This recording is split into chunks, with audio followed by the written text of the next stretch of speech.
Guy Marius Sagna, il faut le dire sans embâche, c'est de l'arbitraire pur et simple. Il s'agit simplement de mettre, de réduire au silence une personne qui gêne. Une personne, je l'ai dit, qui symbolise aujourd'hui la radicalité la plus profonde au Sénégal.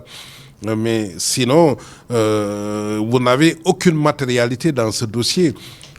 Il a fait des postes à l'époque. Il a été arrêté et entendu pendant la garde à vue au titre de ses postes.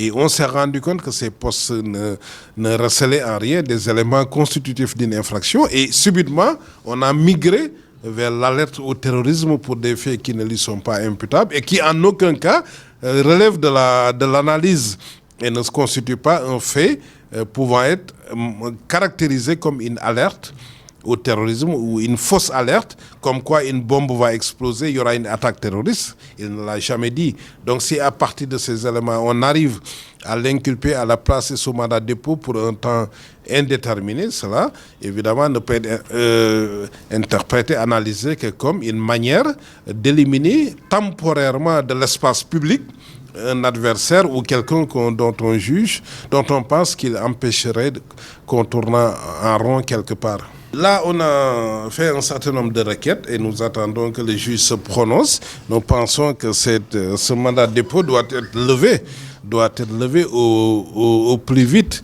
et qu'il n'est pas question de laisser une personne en détention alors qu'aucun fait ne peut lui être reproché. La détention, elle doit être légale, elle doit être reposée au moins sur des indices ou des présomptions concordantes. Là même, on aurait compris.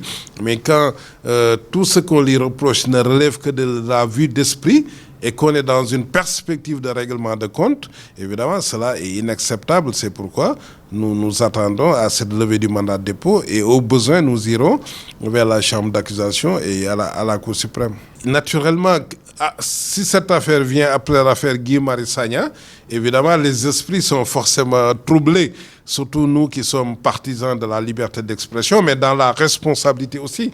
Nous ne disons pas qu'on peut tout dire en démocratie, qu'on doit aller au-delà de ce qui porte atteinte à la liberté d'autrui, ni à l'honneur et à la considération. Mais évidemment, on est dans un contexte où il semble qu'on voudrait aller vers un musellement de la liberté d'expression. Même dans l'affaire Adama Gaye, même à supposer qu'on ait eu des bases raisonnables de poursuite, parce que la société démocratique, elle n'est pas exempte de dysfonctionnement. Il peut arriver un certain nombre de dysfonctionnements démocratiques, mais la justice aussi ne doit pas aller au-delà de ce qui est nécessaire, de ce qui est proportionnel.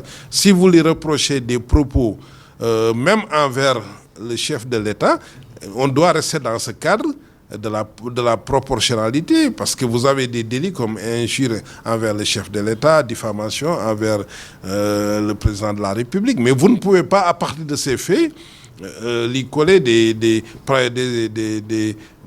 qualifications comme quoi acte de nature à troubler l'ordre de la sécurité publique, à compromettre la sécurité publique. Là, on est carrément au-delà de ce qu'on peut lui reprocher, pour vous dire que l'injustice de la justice peut délégitimer même une procédure qui pouvait être légitime.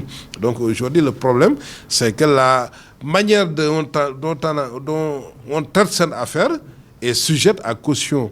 On est tenté de penser qu'on veut aller au-delà de ce qu'on lui reproche. Et ça ne légitime pas cette procédure qui est en cours. Et forcément, ça appelle une des appréhensions de la part des militants que nous sommes.